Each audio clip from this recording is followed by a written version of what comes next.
in Tehran. So they're very clear about who they believe was responsible for this. Now, Haniyeh himself had joined Hamas back in the 80s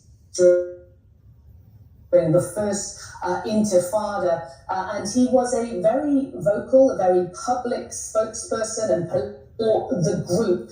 We do know that Israel had been going after his family in Gaza since October 7th. In fact, just 1 month after those Hamas attacks, they did target his residence in Gaza City. We know they have also targeted his family. A number of his children have been killed in Israeli airstrikes since that attack.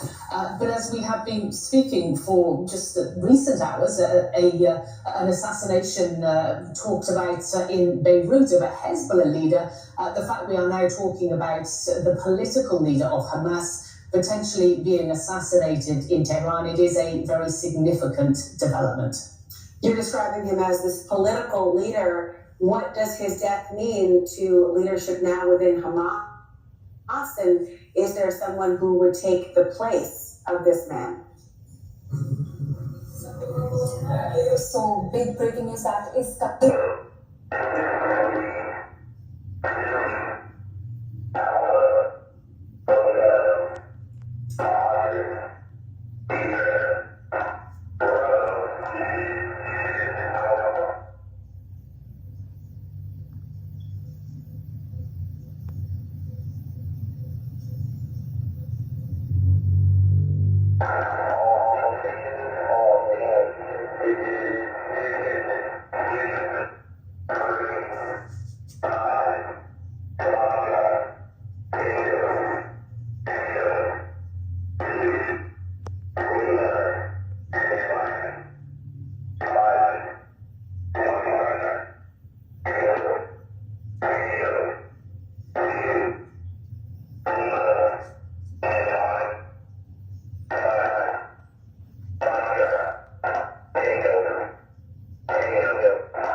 We have a massive update, a huge story. Another political leader is taken out. This is opening up and will open up a guaranteed larger regional World War III event in the Middle East, just like we have predicted. We told all of you to get ready, get your money out of the banks. Hyperinflation is now rampant all over the West. In fact, we got numbers coming out from Europe just a couple hours ago, higher than expected. And now this is Israel and the United States, which is backing it directly, not to mention the wars in Ukraine, which we also predicted would open up World War III, has now grown into a larger regional, imminent, massive conflict, of which I believe Iran will hit the West hard, God forbid, in the coming hours.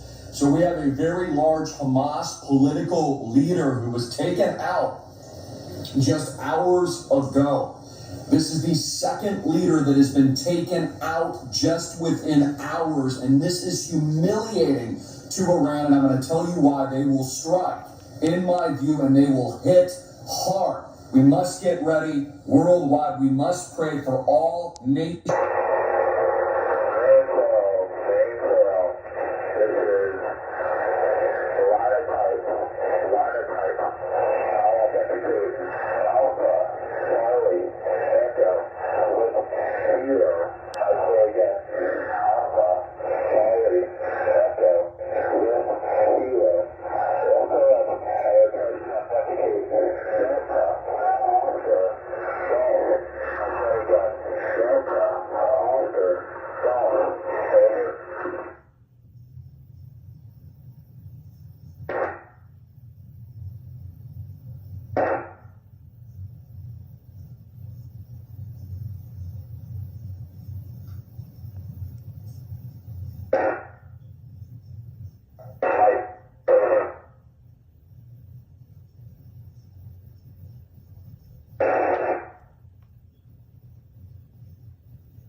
Will respond to this heinous act that just took place in and on Iranian soil in Tehran. This took out this very prevalent Hamas leader as well as his bodyguard. He was, of course, taken out in the capital of Tehran, according to reports in Iranian state media. It's also important to note that I believe that what happened to the last Iranian president was also a cover-up. I believe he was taken out in that helicopter.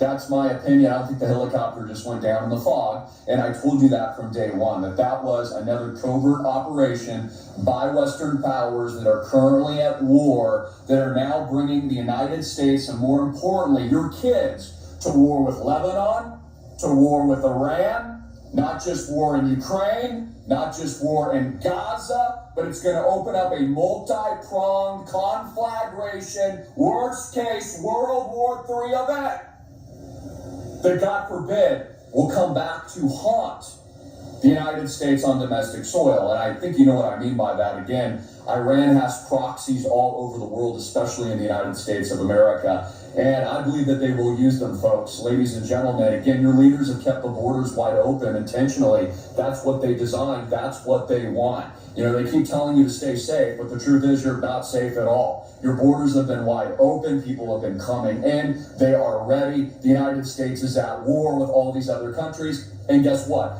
There's repercussions to your political leadership's advancement in these parts of the world and these heinous acts. So we see again, mainstream news is reporting on this. Now, this is also very humiliating for Iran, which is why they're going to hit very, very hard. They're going to crush the West after this, ladies and gentlemen, because it happened on the reinstatement of the new Iranian president. Again, we just had the other leader who went down in the mysterious, curious, and all too convenient helicopter crash because they said the weather. Yeah, kind of reminds me of SEAL Team 6. Kind of reminds me of all the other lies that are spewed to us on a daily basis, which we know are untruths and not real. So I can't use the word, but they took this guy out.